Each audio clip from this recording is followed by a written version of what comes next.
ప్రతిష్టాత్మకంగా ప్రవేశపెట్టిన స్త్రీ శక్తి మహిళల ఉచిత బస్సు సదుపాయం పట్ల మహిళల నుంచి హర్షాతిరేకాలు వ్యక్తమవుతున్నాయి. కళాశాలలో చదివే విద్యార్థుల నుంచి రోజువారీ కూలీల వరకు ఉచిత బస్సు సదుపాయం కల్పించడంతో ఆనందం వ్యక్తం చేస్తున్నారు. ఛార్జీల ద్వారా మిగిలిన నగదును తమ అవసరాలకు ఉపయోగించుకుంటామంటున్నారు మహిళలు. మరింత సమాచారాన్ని మా ప్రతినిధి శ్రీనివాస్ అందిస్తారు. రాష్ట్ర ప్రభుత్వం ప్రతిష్టాత్మకంగా ప్రవేశపెట్టిన శ్రీశక్తి పథకం ఈరోజు మహిళల నుంచి మంచి ఆదరణ పొందుతుంది. మహిళలందరూ కూడా ఎంతో సంతోషం వ్యక్తం చేస్తూ ఏదైతే ప్రభుత్వం ఉచిత అవకాశం కల్పించిందో ఆ బస్సుల్లో కూడా ప్రయాణం చేస్తున్నారు. గతానికి భిన్నంగా బస్సులలో ప్రయాణికుల సంఖ్య కూడా పెరిగింది. అయితే ఒకవైపు పెళ్లిళ్ల సీజన్ శ్రావణ మాసం కావటం, మరోవైపు కళాశాలలకు మరియు పాఠశాలలకు వెళ్లేటువంటి విద్యార్థులతో పాటుగా మహిళామణులు కూడా భారీ సంఖ్యలో బస్సుల్లోకి రావడంతో బస్సుల్లో కూడా కొంత కిక్కిరిసిన వాతావరణం ఏర్పడింది. అయితే ఏదైతే ప్రభుత్వం ప్రతిష్టాత్మకంగా 5 రకాల బస్ సర్వీసుల్లో మహిళలకు ఉచితంగా బస్సును ఏర్పాటు చేసింది. ఇదైతే అటు మహిళలతో పాటుగా రోజువారీ కూలీ చేసుకునేటువంటి మహిళలతో పాటు విద్యాభ్యాసం చేసేటువంటి స్టూడెంట్స్ మరియు ఉద్యోగాలు చేసేటువంటి మహిళలకు కూడా ఇది ఎంతో ఉపయోగదాయకంగా ఉండేది. గతంలో చిన్న చిన్న ఉద్యోగాలు చేస్తూ సగం జీతం మొత్తం ఈ బస్ ఛార్జీలకే పెట్టేటువంటి పరిస్థితి నుంచి ఆ జీతం ఇంటికి తీసుకుపోయేటువంటి పరిస్థితి వచ్చింది. మనతో పాటు కొంతమంది మహిళలు కూడా ఉన్నారు. వారిని అడిగి మరిన్ని విషయాలు తెలుసుకుందాం. మనతో పాటు స్టూడెంట్ ఉన్నారు. అమ్మ, ఈ ఉచిత బస్ అనేది నీకు ఏ విధంగా ఉపయోగపడుతుందమ్మా? ఇంతకుముందు కాలేజ్కి వెళ్ళాలంటే 500 ఛార్జ్ అయ్యాయి. ఇప్పుడు ఫ్రీగానే వెళ్తున్నాను. ఎక్కడ చదువుతున్నావు? లూస్ వీడ్ IIIT కాలేజ్. ఏం చదువుతున్నావు? బీటెక్ చదువు. అయితే గతంలో అంటే ఇప్పుడు దీన్ని ఏ విధంగా మీరు లబ్ధి పొందుతున్నారా? దీనికి ఏ విధంగా ఆనందిస్తున్నారు మీరు? ఇంతకుముందు చాలా ఛార్జెస్ అయ్యాయి. ఇప్పుడు ఫ్రీగానే వెళ్తున్నాం కదా, ఇప్పుడు చాలా హ్యాపీగా ఉంది. ఇదే చెప్తున్న పరిస్థితి. గతంలో అయితే సుమారు 500-600 ఛార్జీలు పెట్టి కళాశాలకు పోయే పరిస్థితి ఉండేది. కానీ ఇప్పుడైతే ఉచితంగానే పోతున్నాం అంటున్నారు. అదేవిధంగా అమ్మ, మీరు ఎక్కడి నుంచి ఎక్కడికి వెళ్తున్నారు? మేము గిద్దలూరు నుంచి. ఏ ఊరు వెళ్తున్నారు? గుంటూరు వెళ్తున్నా. గుంటూరు. గతానికి ఇప్పటికి తేడా ఏంటమ్మా? పాప మీరు వెళ్తున్నారు?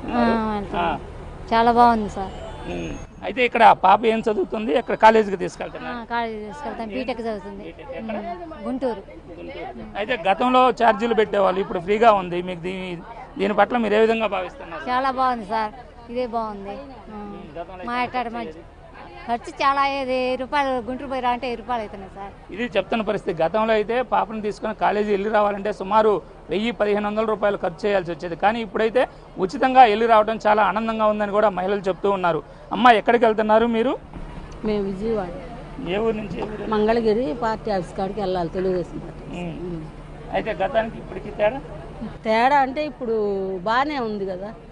చంద్రబాబు వచ్చాక బాగుంది. అంతకుముందు ఏంటంటే బాగా హెరాస్మెంట్లు ఎక్కువ, మామూలుగా కష్టాలు పెట్టలే మమ్మల్ని, నరకం చూపించారు 5 సంవత్సరాలు. కానీ ఇప్పుడు చంద్రన్న వచ్చాక బాగుంది. కొంచెం అయితే బస్సుల్లో పోవాలంటే ఖర్చు పెట్టుకుంటూ చాలా ఇబ్బంది పడే పరిస్థితి. మహిళలు జీతం కూలి చేసుకునే వాళ్ళు కూడా. ఇప్పుడు మరి అందరికి కూడా ఉచితంగా బస్సు ఏర్పాటు చేశారు. దీని పట్ల మీరు ఎలా స్పందిస్తారు? మేము కంగ్రాట్ చెప్తా ఉన్నాం చంద్రబాబు నాయుడు గారికి, పవన్ కళ్యాణ్ గారికి, ఇద్దరికి.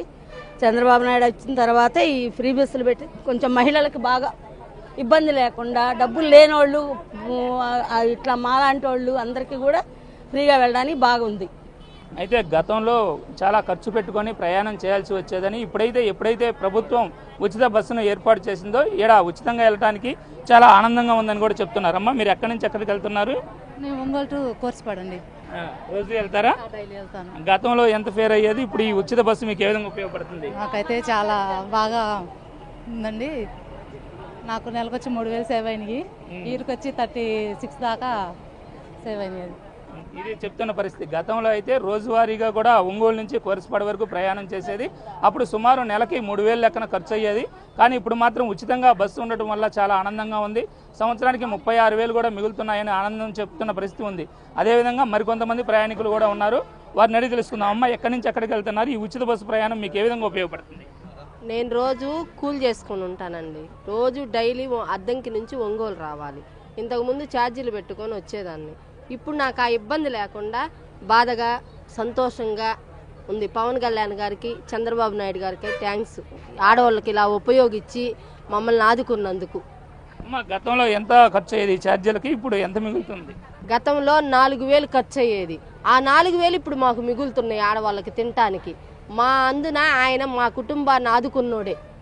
అది ఇది మహిళలు ఉద్వేగభరితంగా చెప్తున్నటువంటి మాట ఏంటంటే, రోజువారీ కూలీ చేసుకుంటూ బస్సుల్లో అద్దంకి ఒంగోలు తిరగాల్సి వచ్చేది. గతంలో 4000 పైగా కూడా ఓన్లీ బస్ ఛార్జీలకే ఖర్చు అయిపోయేది. ఇంటికి ఈ రోజువారీ కూలీ చేసుకున్న సగం డబ్బులు ఈ బస్ ఛార్జీలకు ఖర్చు అయ్యాయి.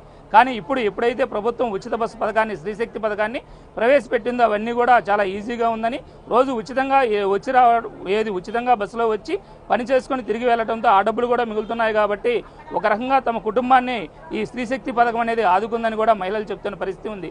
ఏది ఏమైనప్పటికీ ఉచిత బస్సు పట్ల మాత్రం రాష్ట్ర వ్యాప్తంగా మహిళలైతే సంతోషం వ్యక్తం చేస్తున్న పరిస్థితి అయితే ఉంది. వీడియో జర్నలిస్ట్ సంటితో శ్రీనివాస్, బిగ్ టీవీ.